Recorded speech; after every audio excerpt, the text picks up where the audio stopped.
Assalamualaikum warahmatullahi wabarakatuh. Perkenalkan, nama saya Sinan Putra Afi dari Fakultas Agama Islam, Prodi Komunikasi dan Penyiaran Islam, kelas internasional, dengan NIM 2021-07-164.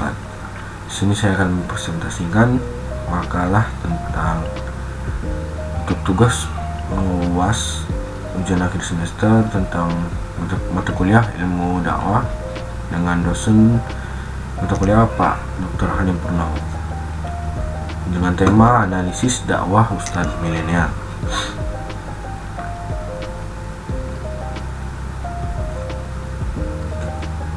Oke, yang pertama di sini saya mengambil Ustadz Gus Miftah, yaitu seorang pendakwah yang sekarang terkenal di sosial media.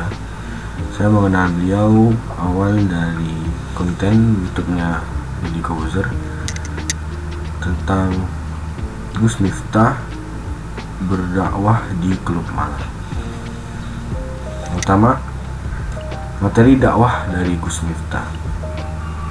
Materi yang dibawakan dari Gus Miftah di dalam dakwahnya, yang dimana dia berdakwah di tempat yang tidak biasa, yaitu di tempat di mana biasa orang-orang bersenang-senang dan berpesta di malam hari, yang bernama klub malam. Yang pertama, dia berdakwah dan menceritakan pengalamannya dengan Babe Tuning, yaitu Babe Tuning adalah pemilik klub malam tersebut. Gus Miftah bercerita tentang perbedaan sedekah gereja dan Islam. Gus Miftah bercerita soal pengalamannya, yaitu kalau kata Gus Miftah, sedekah gereja itu dulu ada istilah 1/10, sedangkan di Islam zakat 0,5%. Setelah itu, dakwah yang dibawakan Gus Miftah ini bercerita tentang Tuning, sepemilik klub malam tersebut, yang sangat dermawan dalam bersedekah. Gus Miftah berdakwah kepada para mbak-mbak dan orang-orang yang ada di klub malam tersebut tentang keinginan dan kebutuhan di duniawi. Oleh dari itu, dakwah dari Gus Miftah ini mengingatkan tentang kita yang selalu menuruti keinginan daripada kebutuhan di duniawi ini. Gus Miftah berkata, "Saya yakin di duniawi ini kalian kerja tiap hari sudah cukup untuk memenuhi kebutuhan." Gus Miftah memberi pertanyaan, tetapi mengapa orang-orang di dunia ini masih belum puas dan belum bersyukur dengan kehidupan mereka? Kenapa? Karena di dunia ini orang-orang selalu mendahulukan dan memprioritaskan keinginan mereka, melainkan bukan kebutuhan mereka. Dari situ, Gus Miftah berdakwah menjelaskan orang-orang yang ada di klub malam tersebut tentang mengutamakan rasa syukur kita terhadap dunia ini, terutama terhadap rezeki yang diberikan dari Allah Subhanahu wa Ta'ala. Gus Miftah berkata, "Bukan ombaknya yang besar, tetapi perahu kita terlalu kecil." Kenapa Gus Miftah berkata seperti itu? Karena bukan ujiannya yang besar, tetapi iman kita yang lemah. Banyak harta dan kebutuhannya merasa tidak tercukupi, selalu mengeluh tentang harta dan kehidupan. Oleh karena itu, Gus Miftah selalu mengingatkan kepada orang-orang serta jamaah saat Gus Miftah berdakwah tentang meningkatkan diri kita kepada Tuhan, yaitu sebagai umat muslim yang selalu beribadah kepada Allah Subhanahu wa Ta'ala dan selalu mensyukuri nikmat dan tidak banyak ke dalam indahnya keinginan di dunia ini. Di sini saya menganalisis gaya dan metode dakwah Gus Miftah. Masyarakat dapat mencontoh apa yang dilakukan oleh Gus Miftah. Metode dakwah yang beliau gunakan dalam menyampaikan dakwah sangat unik dan berbeda dengan yang lainnya. Menurut Gus Miftah, orang baik dan orang jelek itu bedanya satu: orang baik pernah berbuat jelek dan orang jelek pernah berbuat baik. Jangan pernah menghakimi mereka, tetapi doakan mereka dan rangkul mereka. Metode dakwah yang beliau gunakan adalah home visit, yaitu mendatangi tempat lokalisasi dari klub malam tersebut.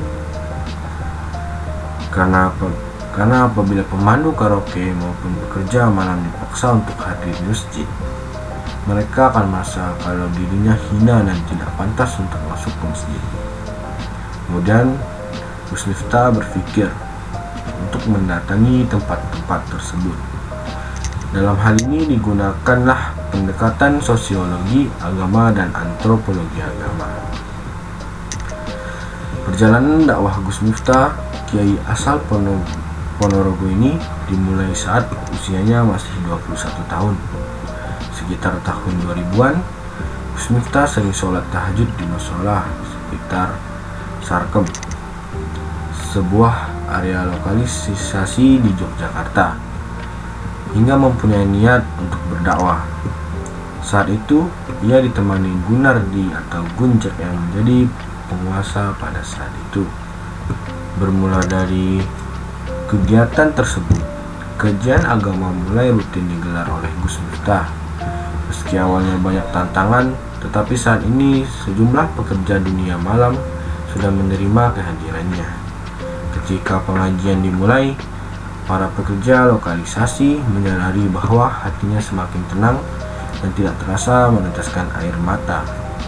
Kemudian, perlahan mulai merubah sedikit demi sedikit perilakunya. Berbeda dengan dulu, saat mendapatkan penolakan ketika hendak memberikan kajian. Kini kebalikannya, banyak pekerja malam yang merasa butuh mendapatkan siraman rohani. Kemudian banyak yang berhijrah menjadi lebih baik. Sejak 5 tahun terakhir dakwah Gus Miftah, dakwahnya terbilang langka dan berbeda dengan lainnya, yaitu dengan menggunakan metode dakwah home visit. Beliau menyampaikan dakwahnya mengunjungi klub malam, lokalisasi, dan mendekati kaum marginal. Di sini saya menganalisis jumlah like dan subscribe Gus Miftah. Like video tentang dakwah yang viral, Gus Miftah kembali dakwah di klub malam, mencapai 20.000 lebih like. Dan sekarang jumlah subscriber Gus Miftah ada sekitar 781.000 subscriber. Sini terdapat link akun YouTube Gus Miftah dan video dakwah-dakwah beliau. Terakhir, analisis perubahan perilaku yang terjadi pada jamaahnya sesuai dengan jumlah like, subscriber, dan kolom komentarnya. Perubahan perilaku banyak terjadi dan terlihat di kolom komentar. Contohnya komentar dari penonton video dakwah Gus Miftah di YouTube. Dulu sering ngikutin dakwahnya Gus Miftah di tempat ini, karena ini juga tempat nongkrong saya sama teman. Mami nggak pernah absen, pasti selalu kesini.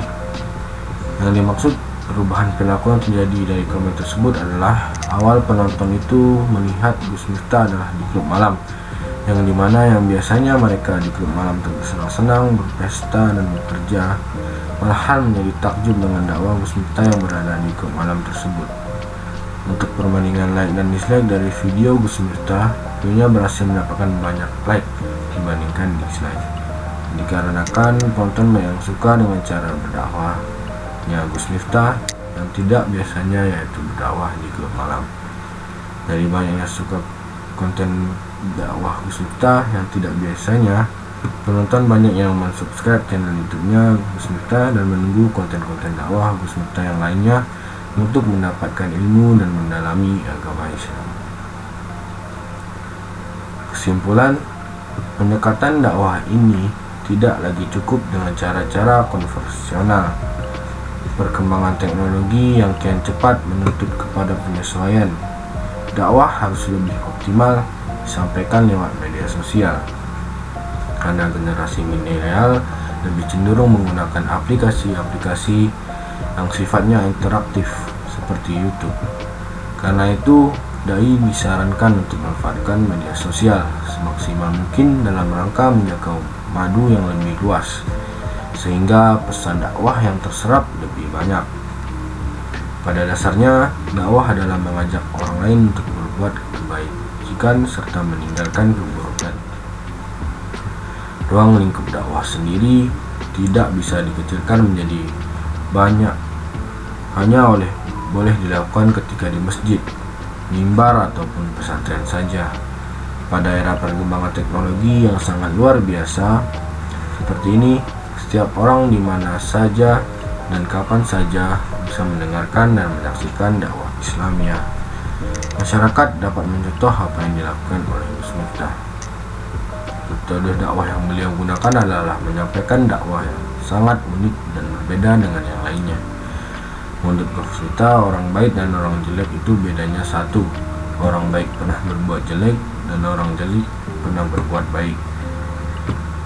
Jangan pernah menghakimi mereka, tetapi doakan mereka dan merangkul mereka. Metode dakwah yang beliau gunakan adalah home visit, yakni mendatangi tempat lokalisasi dan klub malam. Karena apabila pemandu karaoke maupun pekerja malam dipaksa untuk hadir di masjid, mereka akan merasa kalau dirinya hina dan tidak pantas untuk masuk ke masjid. Kemudian beliau berpikir untuk mendatangi tempat-tempat tersebut. Dalam hal ini digunakanlah pendekatan sosiologi agama dan antropologi.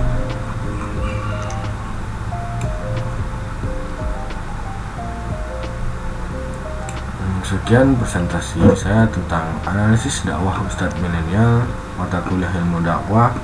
Assalamualaikum warahmatullahi wabarakatuh.